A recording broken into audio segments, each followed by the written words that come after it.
Tell me this disgrace is not true. The courtyard fell silent as every eye turned toward Abena and the man she had chosen. Abena, look at me. Tell me you did not marry that driver. She answered with trembling lips but steady courage.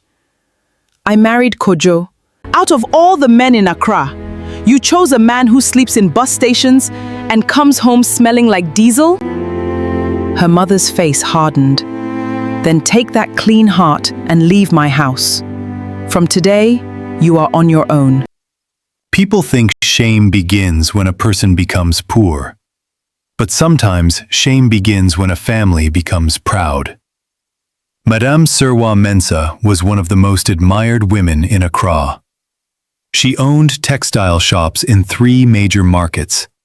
She sat in front rows at weddings. She donated loudly at church. She spoke and people listened. Her children wore expensive clothes, drove polished cars, and learned very early that image was everything. If a man was rich, he deserved respect. If a man was struggling, he deserved distance. That was the law of her house. But Abena never truly belonged to that law. Where others noticed shoes, she noticed kindness. Where others measured people by what they owned, she measured them by how they treated those with nothing. That was how she saw Kojo. Not as the bus driver everyone mocked. Not as the man with dusty shoes and tired eyes. But as the man who always helped old women lift their bags before helping himself. The man who returned lost money when nobody was watching. The man who spoke gently, worked honestly, and carried a quiet kind of dignity that could not be bought. Kojo drove long-distance coaches between Accra, Kumasi, and Tamale. Some nights he slept in terminals. Some mornings he woke before sunrise. He knew the smell of rain on broken roads. He knew what it meant to stay awake while everyone else slept. He knew farmers who cried because their produce spoiled before reaching city markets. He knew traders who lost profits because transport failed them. He listened more than he talked, and because he listened, he knew things rich people never noticed. Abena met him on a terrible day. Her car had broken down on the roadside after a wedding, and the people who had smiled around her inside the reception hall drove away once they saw trouble. Kojo stopped his bus, came down, and helped her move the car out of danger. He stood in the heat for nearly an hour until assistance arrived. He did not ask for her number. He did not try to impress her. He simply said, "A person should not be left alone on the road," and returned to work. That sentence stayed with her. Months later, they met again at Makola Market, then again near a pharmacy, then again outside church. What began as conversation became friendship, and what became friendship slowly deepened into love. When Abena told her family, they laughed first. Then they warned her. Then they insulted her. Her elder brother Kofi nearly choked with amusement. "A bus driver? Abena, is this a joke? Do you know how many serious men have been asking after you?" Her aunt shook her head with pity. "So all the money your mother spent raising you has ended in a transport yard." But Abena did not change her mind. Neither did Kojo. He never begged her family to accept him. He never insulted them back. He simply told Abena one evening, "I may not look like much to them now, but I know where I am going." She asked him, "Then why do you still drive?" Kojo smiled. "Because the road is teaching me what the office never could." She did not fully understand him then, but she believed him. So they married in a small chapel with plastic chairs, a borrowed sound system, and more empty seats than guests from her side. During the vows, Abena kept glancing at the door, hoping her mother might appear at the last minute. She never did. That silence hurt more than any insult. But when Kojo held her hand after the ceremony, his grip was steady. "You may have lost applause," he whispered, "but you have not lost your future." The first years of marriage were not beautiful from the outside. They lived in a single rented room behind a provision store. When rain fell, water found its way through the edges of the window. Their fan rattled loudly. Their mattress was thin. Some weeks felt kind. Other weeks squeezed them so tightly that breathing itself seemed expensive.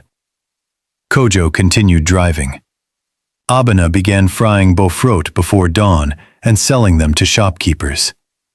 Later, she started a small fabric page online, posting photos with an old phone and delivering packages herself when needed. They counted coins. They stretched meals. They postponed comfort. But something strange happened in that little room. Peace grew there. Not the peace of luxury, the peace of loyalty. If Kojo came home exhausted, Abena rubbed his shoulders before speaking of her own worries. If Abena had a slow sales week, Kojo encouraged her as if she were already successful. When the electricity disappeared, they laughed in the dark. When the rent was due, they faced it together. Meanwhile, inside her mother's house, Abena became a family story. Every gathering returned to her name. Not because they missed her, because mocking her had become entertainment. "Have you heard from our driver's wife? Maybe she is now conducting passengers. Maybe love is paying her rent." They waited for her to fail. They expected hardship to humiliate her. But she never returned begging. That confused them. What they did not know was that Kojo's life had two layers. The first layer was visible to everyone. The steering wheel, the dusty roads, the uniform, the passengers, the long nights. The second layer was hidden. Every trip he drove, he studied. He studied routes, delays, price differences between regions, market demand, fuel inefficiencies, storage problems, broken supply chains, and the silent suffering of farmers whose tomatoes, onions, peppers, and mangoes rotted before reaching buyers. He carried a small black notebook in his bag. At rest stops, while other drivers joked or slept, Kojo wrote observations. Distances, costs, waste, contacts, opportunities. Years earlier, after his father died, Kojo had briefly attended a polytechnic, but dropped out because there was no money. He never forgot what he learned about logistics and systems. Life pushed him onto the road, but the road became his classroom. Slowly, quietly, he began doing something nobody around him understood. He connected farmers directly with trusted city traders. At first it was tiny. One pickup here, 2 crates there. A favor, a phone call, an introduction. Then he saved enough to lease a small van. Then he partnered with 2 disciplined men he trusted. Then he rented a modest warehouse at the edge of the city. Then a second vehicle came. Then a refrigerated truck. Then a digital ordering system built by a former classmate he reconnected with. Still, Kojo kept driving buses. Why? Because he was not building a fantasy. He was building a system. He wanted to understand every weak point before stepping into the light. He wanted his business to survive without noise. He wanted success that could carry weight. And above all, he did not want people respecting him for money before they had the chance to reveal who they really were. Abena noticed his frequent phone calls. She noticed how often traders greeted him with unexpected respect. She noticed how his trips multiplied, but his lifestyle barely changed. Sometimes he traveled to Tamale for business that had nothing to do with passengers. Sometimes he disappeared into meetings after parking the coach. Sometimes he came home looking physically tired, but mentally alive, as if a bigger fire was burning inside him. One night she asked, "Kojo, what exactly are you building?"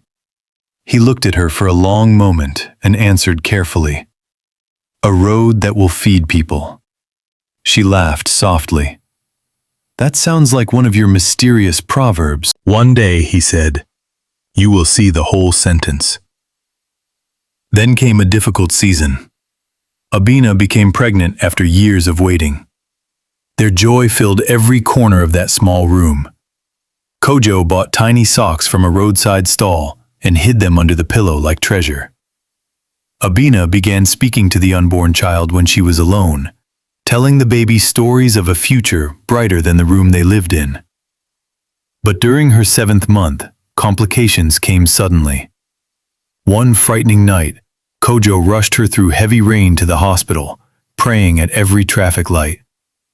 By grace, both mother and child survived, but the baby arrived early and remained weak for weeks. Hospital bills swallowed their savings. Sleep vanished. Fear sat with them morning and night. Even then, her family found something cruel to say. Some whispered that suffering had followed Abena because she disobeyed her mother. Others said marrying beneath herself had brought a curse. Those words reached her, and they wounded her deeply. But Kojo remained steady. He held the baby when her little body trembled. He sat beside Abena when exhaustion made tears come without warning. He worked, prayed, drove, negotiated, and still returned home with tenderness intact. Their daughter survived, and in surviving, she stitched something stronger into the marriage. At the same time, trouble was growing in Madame Serwaa's world. For years, her business had looked impressive from the outside, but image had started replacing wisdom. She took large loans to expand too quickly. Her son Kofi convinced her to import luxury fabrics she barely understood because high society buyers always spend. He threw launch parties instead of studying numbers. He borrowed against expected profits before profits existed. He dressed failure in expensive perfume and called it strategy. Then a shipment was delayed. Then customs penalties followed. Then a key partner disappeared with funds. Then interest piled up. Then another loan was taken to cover the first. Soon, the business that once looked untouchable began bleeding in silence. Employees were paid late. Rent on 2 branches fell behind. Suppliers grew impatient. Kofi kept pretending all was well, posting photographs, attending events, and driving through the city as if confidence alone could pay debt. But collapse is like a crack in a dam. At first, only a few people notice. Then one day, everybody hears the water. While that was happening, Kojo's company was rising. The warehouse expanded. More farmers signed on. More traders trusted his system. Losses dropped because produce began arriving on time and in better condition. A regional supermarket chain offered a contract. Then a hotel group. Then a food processing company. One newspaper ran a short feature about a young transport entrepreneur helping reduce agricultural waste across key routes. The article mentioned the company name, but not many people connected it to Kojo the bus driver, because by then he had placed managers out front, while he continued working quietly behind the scenes. He had named the company Route Line Logistics. A simple name, a deep idea. Connecting the routes to the table. One afternoon, Abena went to surprise Kojo at the station with food. Instead of finding only buses and shouting conductors, she saw 3 men in suits waiting near him. When Kojo stepped out from a side office, all 3 stood up immediately.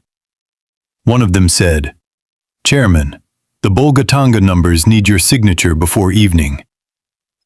Abena stopped walking. Chairman? Kojo saw her.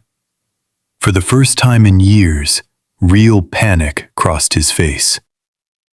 That night, she did not speak at first. She fed their daughter. She folded clothes. She washed a cup twice. Then she turned and asked him quietly, "Who are you?" Kojo lowered his head. "A man who should have told you more."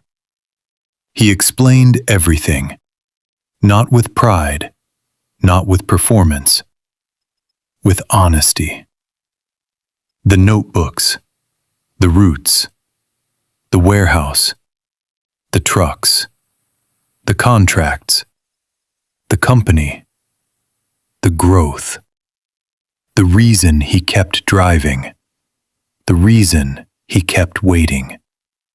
He told her he wanted to finish securing a major investment and clear every legal vulnerability before changing their lives publicly. Abena listened in silence. At first, she felt hurt, not because he had betrayed her, but because she realized how much he had carried alone. When he finished, she asked only one question. "Did you ever doubt me?" Kojo's answer came quickly. "Never. I doubted timing, not you." Her eyes filled. Then she stepped forward and held him. "You should have let me carry some of the weight." He closed his eyes. "I know." 30 days later, Madame Serwaa's world finally broke open. The bank served a final demand. Her main house, the one she once used to measure other people's worth, was now under threat. 2 shops were already sealed. Creditors began calling non-stop. Friends who once hovered around her table became suddenly difficult to reach. People who praised her generosity now avoided public association with her trouble. Humility arrived without invitation. Kofi panicked. He begged old contacts for help. No one came. At last, a relative suggested the one thing Madame Serwaa never wanted to hear. "Call Abena." She refused at first. Then the next notice arrived. Pride bends slowly. Desperation bends faster. When Abena saw her mother's name flash on her phone, her fingers trembled. She had imagined that moment many times. In some versions, she ignored it. In others, she answered coldly. But pain is rarely as powerful as the heart imagines. She answered. Her mother's voice no longer sounded like iron. It sounded tired. "Abena, we need help." The words landed heavily. This was the same woman who had cast her out with nothing but a bag and tears. Now she was asking. Abena sat still after the call ended. Kojo returned home and found her staring at the wall. She told him everything. He listened without interruption. Then he asked, "What do you want to do?" She looked at him, eyes wet. "I don't want revenge, but I don't know if I am strong enough for mercy." Kojo nodded slowly. Mercy is not weakness, and helping them does not mean pretending they were right. 2 days later, officers and bank representatives arrived at Madame Serwaa's property for formal repossession proceedings. Neighbors gathered outside. Some came to sympathize. Many came to watch humiliation with polite faces. Kofi paced like a trapped man. Her younger relatives whispered behind carefully arranged expressions. Madame Serwaa sat in the living room she once ruled and felt the weight of every harsh word she had ever spoken. Then the front gate opened. A convoy of dark vehicles rolled in. Not noisy, not theatrical. just powerful enough to command silence. Out stepped two lawyers, then a finance officer, then a regional operations manager, then Kojo. But not in the faded image the family had preserved in their minds. He wore a clean charcoal suit, not flashy, not desperate to impress, just sharp enough to reveal discipline. He moved with the calm of a man who knew exactly where he stood. Abena stepped out behind him, elegant, composed, her daughter in her arms.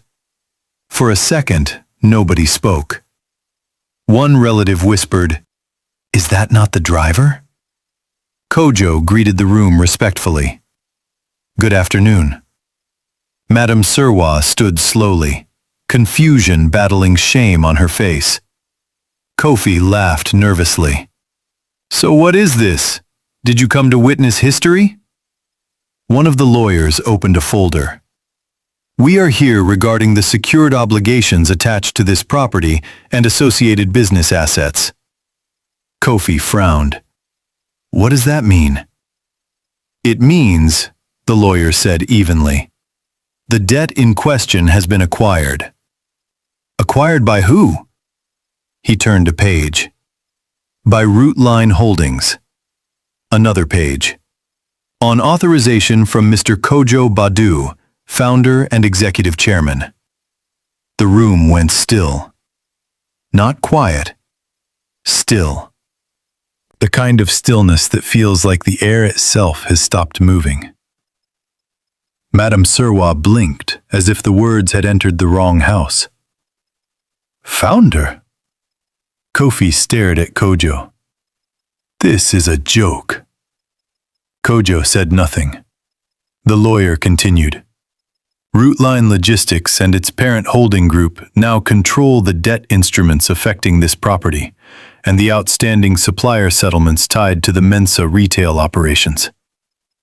Document after document came out. Contracts, transfer notices, settlement terms, corporate records, valuation summaries. Everything pointed to the same truth. The bus driver they mocked had built one of the most important produce and transport networks in the region. The man they treated as a disgrace had become the man standing between them and public collapse. Kofi's voice cracked first. "All this time, you were pretending?" Kojo finally answered. "No, I was working." Madame Serwaa took one slow step toward him.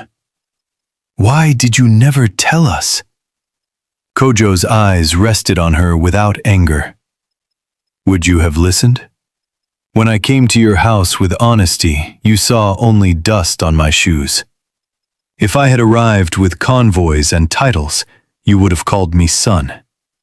But when I came as a man still building, you threw your daughter away." Her shoulders dropped. For once, she had no defense, no speech, no money, no audience to perform for, only truth. Kofi tried one final protest. "So what now? You want to humiliate us?" Kojo turned toward him. "If I wanted humiliation, I would have arrived with cameras.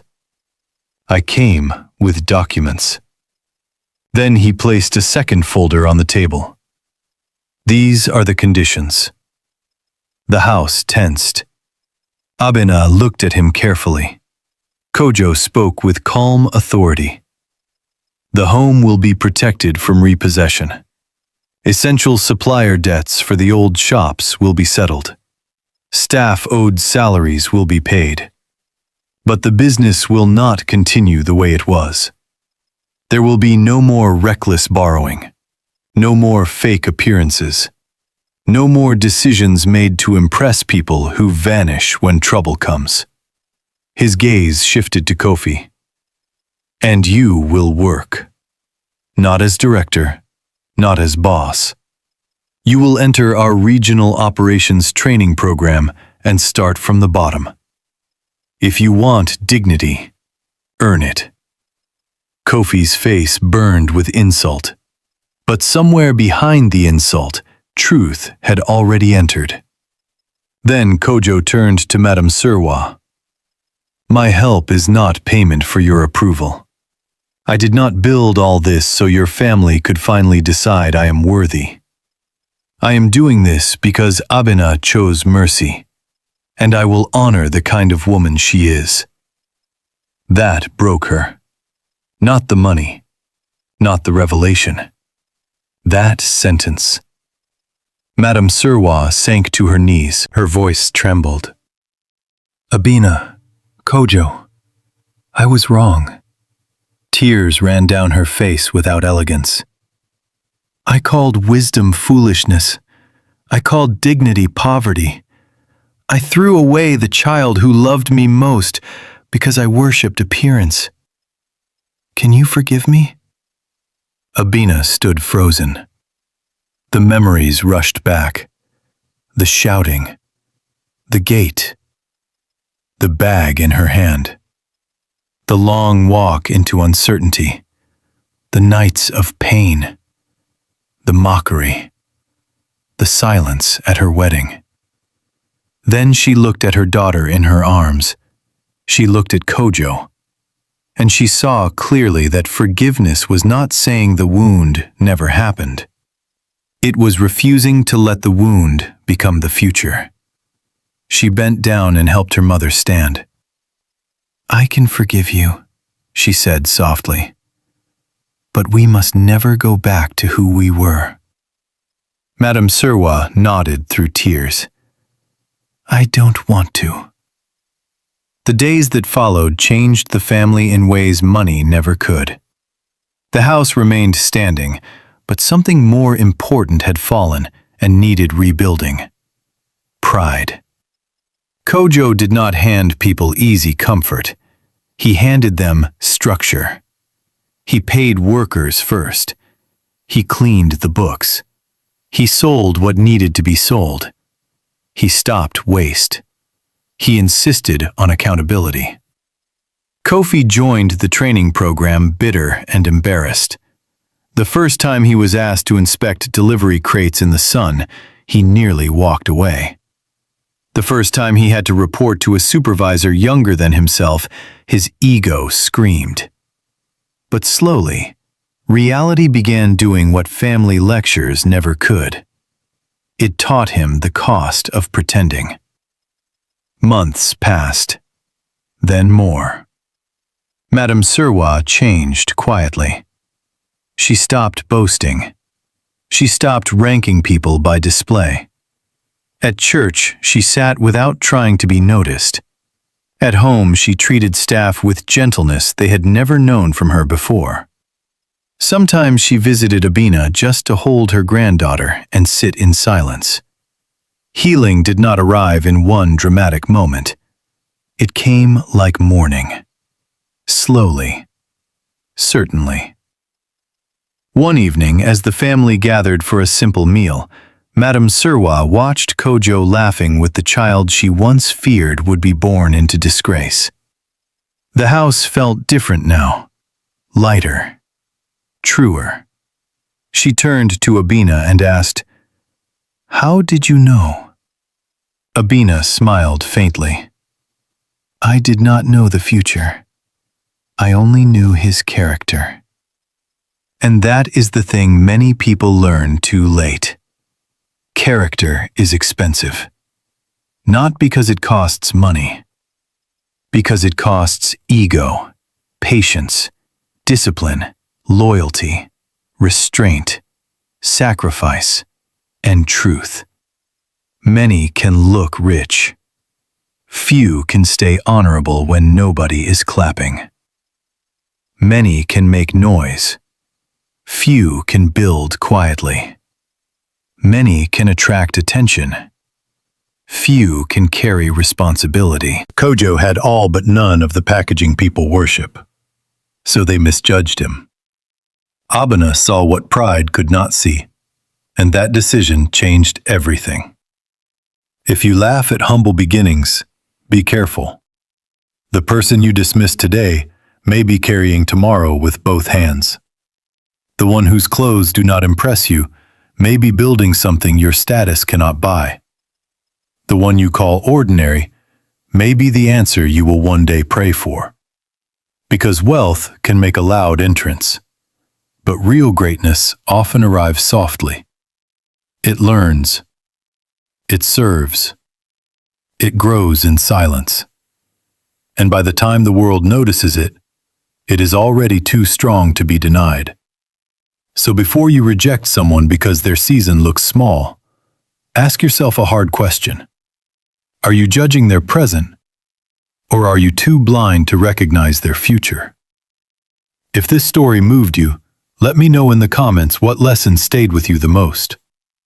And tell me honestly, if you were Abena, would you have forgiven your family? Don't forget to like this video, subscribe to the channel, and stay with us for more powerful African stories that touch the heart and stay in the mind.